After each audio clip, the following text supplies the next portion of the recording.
Hello friends, मैं हूं आशीष। तो आज हम पढ़ेंगे एक इंटरेस्टिंग स्टोरी। इस स्टोरी से आप आसानी से इंग्लिश से हिंदी सीख सकते हैं और पढ़ना भी सीख सकते हैं। तो चलो फ्रेंड्स, शुरू करते हैं एक मज़ेदार स्टोरी। तो जो आज का अपना टाइटल है, दी आउल्स एंड क्रू। आउल्स को मतलब होते हैं उल्लू, एंड को मतलब होता है और क्रू को मतलब होता है कौवा। तो इस पूरे टाइटल को मतलब ये हुआ उल्लू और कौवा। तो इस कहानी में आप उल्लू और कौवा के बारे में पढ़ेंगे। तो चलो फ्रेंड्स, स्टार्ट करते हैं एक interesting story. Once all the birds had a meeting. Meeting को मतलब होते सभा, बैठक। बर्ड्स को मतलब होते पक्षी, ऑल को मतलब होते सभी, वंस को मतलब होते एक दार। तो once all the birds had a meeting. तो एक बार सभी पक्षियों ने एक सभा आयोजित की थी। तो इस पूरी सेंटेंस को मतलब यह हुआ, एक बार सभी पक्षियों ने एक सभा आयोजित की थी। They wished to elect a new king for them. Wished को मतलब होते इच्छा, अभिलाषा या आकांक्षा। इलेक्ट को मतलब होते चुनना। दे विश्ड टू इलेक्ट, उन्होंने इच्छा की थी। टू इलेक्ट मतलब चुनने की। आ न्यू किंग, एक नया राजा। फॉर देम, उनके लिए। Because the lion was too busy with the animals to solve the birds problem. Problem को मतलब होते समस्या, परेशानी। बर्ड्स को मतलब होते पक्षी, सॉल्व को मतलब होते हल करना, एनिमल्स को मतलब होते जानवर, बिजी को मतलब होते व्यस्त, टू को मतलब होते बहुत, लाइन को मतलब होते शेर, बिकॉज को मतलब होते क्योंकि। दी लाइन वाज टू बिजी, शेर बहुत ज्यादा व्यस्त था। विथ द एनिमल्स, जानवरों के साथ। टू सॉल्व, हल करने के लिए। दी बर्ड्स प्रॉब्लम, पक्षियों की समस्या। आफ्टर मच पॉन्डरिंग, मच को मतलब होता है बहुत ज्यादा, पॉन्डरिंग को मतलब होता है विचार, आफ्टर को मतलब होता है बाद में। आफ्टर मच पॉन्डरिंग, बहुत ज्यादा विचार करने के बाद। somebody suggested the name owl। somebody मतलब होते किसी ने, suggested को मतलब होते सुझाव दिया, नेम को मतलब होते नाम, आउल को मतलब होते उल्लू। somebody suggested the name owl, किसी ने उल्लू का नाम सुझाव दिया। Because he was considered the companion of goddess Lakshmi. Goddess को मतलब होते माता या देवी, कंपेनियन को मतलब होते साथी, कंसिडर्ड को मतलब होते माना जाता था, सोचा जाता था या समझा जाता था। ही वॉज कंसिडर्ड, तो वह समझा जाता था या माना जाता था।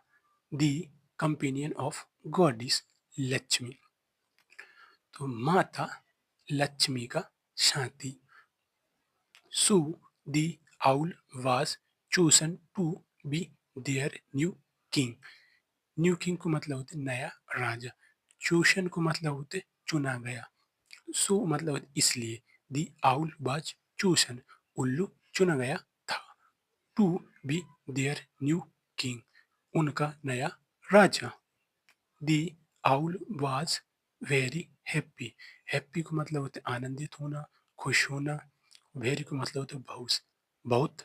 दी आउल वाज वेरी हैप्पी, उल्लू बहुत ज्यादा खुश था। And as he went to take a bath for the coronation. Coronation को मतलब होता है राज तिलक या राज अभिषेक। बाथ को मतलब होता है स्नान, एस को मतलब होते हैं जब। He went to take a bath, बाय गया स्नान लेने के लिए। फॉर द कोरोनेशन, राज तिलक के लिए, राज अभिषेक के लिए। The crow arrived there, there को मतलब होते हैं वहां, अराइव्ड को मतलब होते हैं आना। दी क्रो अराइव्ड देयर, कौवा वहां आया। आउट ऑफ जेलिसी, जलन, जेलिसी को मतलब होते हैं जलन, ईर्षा। आउट ऑफ जेलिसी, जलन के वजह से या ईर्षा के कारण। दी क्रो इल्ड, कौवा ने कहा या कौवे ने बोला। वाई दी आउल। वाई को मतलब होता है क्यों, आउल को मतलब होता है उल्लू। तो उल्लू क्यों। ही स्लीप्स ऑल डे। स्लीप्स को मतलब होता है सोना, ऑल डे को मतलब होता है पूरे दिन।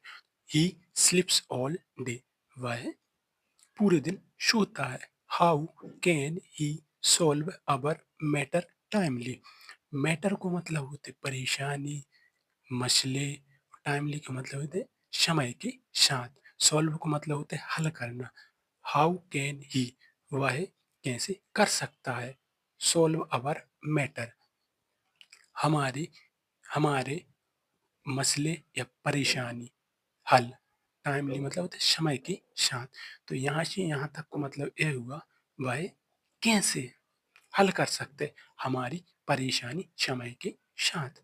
Other birds now realised their mistake. Mistake को मतलब होता है गलती, रियलाइज्ड को मतलब होता है एहसास होना, नाउ को मतलब होता है अब। अदर्स बर्ड्स, अन्य पक्षियों को, नाउ रियलाइज्ड देयर मिस्टेक, अब एहसास हुआ अपनी गलती का। तो यहाँ से यहाँ तक को मतलब यह हुआ अन्य पक्षियों को अपनी गलती का अब एहसास हुआ। And one by one they left the place. Place को मतलब होते स्थान या जगह। लेफ्ट को मतलब होते छोड़ना। वन वाई वन, एक के बाद एक ने। दे लेफ्ट द प्लेस, उन्होंने जगह को छोड़ा। When the owl returned. Returned को मतलब होते लौटना।